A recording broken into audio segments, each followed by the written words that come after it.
Assalamualaikum warahmatullahi wabarakatuh. Kami dari Universitas UIN Alauddin Makassar, Prodi Perbankan Syariah, ingin mempresentasikan video yang bertema peran akidah terhadap akhlak bermasyarakat, berbangsa, dan bernegara, yang dibimbing langsung oleh dosen kami, Bapak Supriyadi, SELMEI. Ini dia cuplikannya. Alhamdulillahirabbil alamin, nahmaduhu wa nasta'inuhu wa nastaghfiruh wa na'udzu billahi min syururi anfusina wa min sayyiati a'malina. May yahdihillahu fala mudilla lahu wa may yudlil fala hadiya lahu. Asyhadu an la ilaha illallah wahdahu la syarika lah wa asyhadu anna Muhammadan abduhu wa rasuluh wa la nabiyya ba'da. Allahumma shalli ala sayyidina Muhammad wa ala ali sayyidina Muhammad. Pertama-tama, marilah kita ucapkan puji syukur kita kehadirat Allah Subhanahu wa taala yang telah memberikan kita beribu-ribu nikmat. Nikmat iman, nikmat Islam, dan nikmat kesehatan. Kedua kalinya, salawat dan serta salam tak lupa kita curahkan kepada bimbingan Nabi besar kita, Nabi Muhammad sallallahu alaihi wasallam, Allahumma shalli alaihi, yang telah memberi jalan kepada umat Islam yang dulunya gelap menjadi jalan yang terang. Dengan kata lain, minadh-dhulumati ilan nur wa dinul Islam. Ketiga kalinya, saya dari kelompok 10 beranggota 2 orang, saya sendiri Rizal Zulhisham dengan nomor NIM 90 512 10 14 bersama Nurul Uyun 90 500 12 10 16. Ini dia video presentasi kita. Selamat menyaksikan. Bismillahirrahmanirrahim. Terima kasih kepada moderator atas waktunya. Saya akan menjelaskan tentang sedikit materi tentang peran dan fungsi akidah dalam kehidupan bermasyarakat, berbangsa, dan bernegara.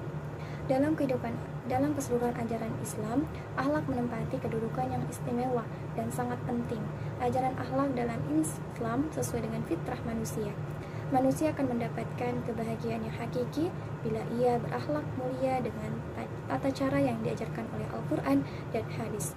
Akidah dan akhlak di Islam itu sebagai eksistensi manusia, sebagai makhluk terhormat, sebagai makhluk fitrahnya.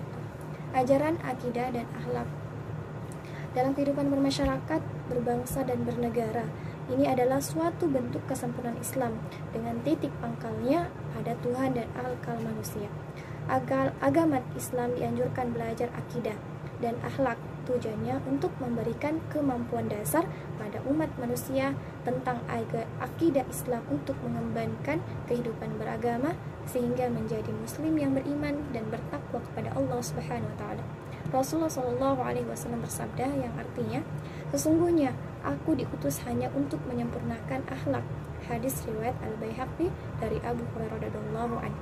Dalam hadis ini, beliau bersabda, akhlak yang mulia adalah setengah dari agama. Salah seorang sahabat bertanya kepada beliau, anugerah apa yang paling utama yang diberikan kepada seorang muslim?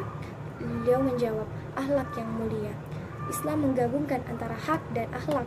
Menurut teori ini, agama menganjurkan setiap individu untuk berakhlak mulia dan menjadikan sebagai kewajiban taklif di atas pundaknya yang dapat mendatangkan pahala atau siksa baginya.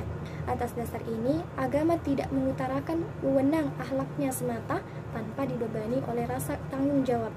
Bahkan agama menganggap akhlak sebagai penyempurna ajaran-ajaran yang bermanfaat sekali bagi lingkungan masyarakat, antar bangsa dan antar negara. Karena jika agama tersusun dari keyakinan, akidah, dan perilaku akhlak, maka kokohlah alam ini. Mengapa anak-anak perlu mempelajari akidah? Karena akidah memiliki fungsi dan peran yang sangat penting bagi kehidupan manusia. Bukan hanya sekedar ilmu, akidah juga menentukan kualitas agama dan masa depan seseorang. Mereka yang enggan memahami ilmu akidah tidak jarang memilih jalan yang sesat. Jalan yang sesat tersebut yang dapat membawa pada masalah-masalah dalam hidup.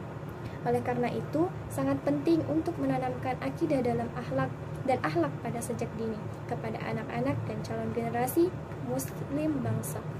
Sebagai orang tua, harus bisa membimbing orang anak pada jalan yang diridhoi Allah Subhanahu wa taala.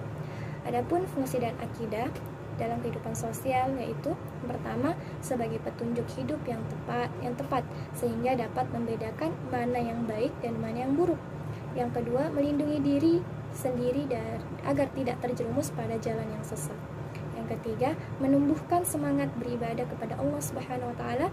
Dan yang keempat, menenteramkan dan sebagai penenangan jiwa.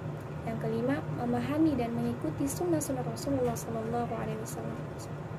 Dan keenam, memurnikan niat ibadah hanya untuk mencari ridha Allah Subhanahu wa taala. Dan ketujuh, mengokohkan keimanan terhadap Islam. Dan yang terakhir, mencari kebahagiaan di dunia dan di akhirat. Itulah beberapa peran dan fungsi akidah dalam kehidupan yang perlu kita ketahui. Jika akidah telah dipelajari dengan benar, maka seorang akan tahu bagaimana cara memilih teman dan dalam Islam yang dapat membawa kepada kebaikan pada diri sendiri dan kepada orang lain di sekitar kita. Karena sungguhnya siapa yang menjadi teman kita turut juga mempengaruhi karakter pada diri kita. Maka pilihlah teman yang tepat. Sekian, wassalamualaikum warahmatullahi wabarakatuh. Assalamualaikum warahmatullahi wabarakatuh. Saya akan melanjutkan materi kedua dari Saudari Nurul Uyun, yaitu akhlak bermasyarakat, berbangsa, dan bernegara. Akhlak kepada masyarakat adalah sifat yang tentram dalam jiwa manusia yang dilakukan secara spontan, tanpa pertimbangan terlebih dahulu dalam lingkungan atau kehidupan. Kita harus memperhatikan saudara dan tetangga kita, karena tetangga selalu ada ketika kita butuh bantuan, seperti yang diriwayatkan dari Anas radhiyallahu an bahwasanya telah mendengar Rasulullah SAW bersabda, la yu'minu ahadukum hatta yuhibbu li akhihi ma yuhibbu li nafsihi. Tidaklah beriman seorang dari kalian hingga ia menyukai saudaranya bagaimana ia menyukai dirinya sendiri. Apa hubungan ini kepada bangsa dan negara? Karena kita sebagai negara Indonesia juga mempunyai tetangga, yaitu suku maupun negara lain. Contohnya suku Bugis dan Jawa, negara Malaysia dan Singapura, dan lain-lain yang ada di Asia Tenggara maupun di setiap negara, seperti Indonesia dan Rusia kerjasama dalam hal militer. Jika hubungan ini baik, maka akan tentram antar masyarakat Asia maupun negara, karena setiap negara mempunyai kelebihan masing-masing dan kekurangan masing-masing. Maka dari itu butuhnya kerjasama dan barter. Jika baik kerjasama ini, maka tentramlah hidup dan tidak ada pertengkaran dan perselisihan. Ya, lanjut ke materi ketiga, yaitu ukhuwah Islamiyah. Apa itu ukhuwah Islamiyah? Yaitu sebuah istilah yang menunjukkan persaudaraan antara sesama muslim di seluruh dunia tanpa melihat perbedaan warna kulit, bahasa, suku, dan kewarganegaraan. Yang mengikat persaudaraan itu adalah kesamaan keyakinan atau iman kepada Allah dan Rasulullah SAW. Mereka sesama bersaksi tiada Tuhan melainkan Allah Subhanahu wa taala, dan Muhammad itu adalah nabi dan utusannya. Ikatan keimanan ini jauh lebih kokoh dan abadi dibandingkan dengan ikatan-ikatan primordial lainnya, bahkan jauh lebih kuat dibandingkan dengan ikatan darah sekalipun. 3 persaudaraan seiman itu ditegaskan oleh Allah Subhanahu wa taala dalam Al-Qur'an surat Al-Hujurat ayat 10. Innamal mu'minuna ikhwatun fa aslihu baina akhwaykum wattaqullaha la'allakum turhamun.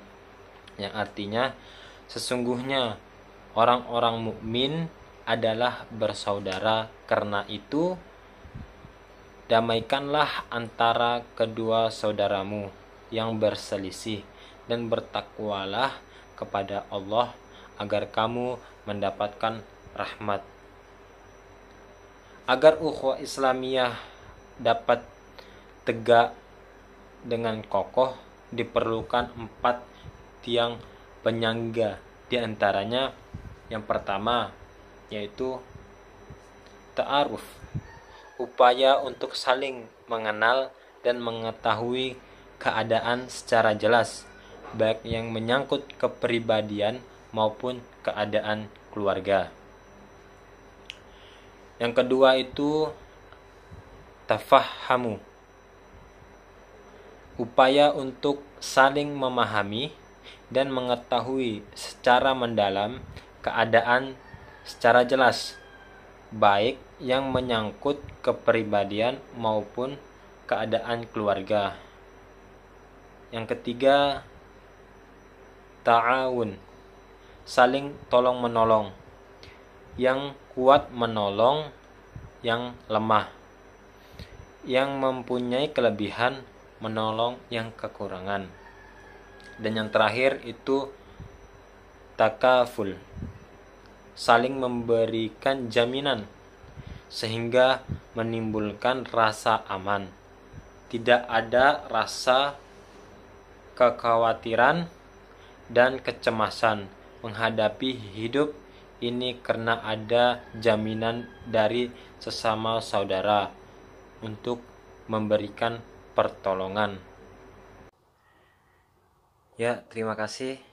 Mungkin itu saja dari kami. Intinya, maka dari itu manusia diciptakan dengan berbagai latar belakang, baik dari suku, bahasa, budaya, dan jenis kelamin hingga warna kulit. Dari sekian perbedaan yang bisa kita lihat, ternyata hal itu merupakan takdir yang telah dibuat oleh Yang Maha Kuasa, sebagaimana dalam firman Allah yang artinya, dan di antara tanda-tanda kekuasaannya ialah menciptakan langit dan bumi dan berlain-lain, bahasamu, warna kulitmu. Sesungguhnya pada yang demikian itu benar-benar terdapat tanda-tanda bagi orang yang mengetahui. Quran surat Ar-Rum ayat 22. Meski demikian, Rasulullah SAW pernah bersabda yang diriwayatkan oleh Abu Hurairah radhiyallahu an, sesungguhnya Allah tidak melihat kepada harta dan rupa, tetapi Dia, Allah, melihat kepada hati dan amal kalian. Hadis riwayat Muslim. Mungkin itu saja yang bisa kami sampaikan. Kurang lebihnya mohon maaf. Sekian dan terima kasih. Wassalamualaikum warahmatullahi wabarakatuh.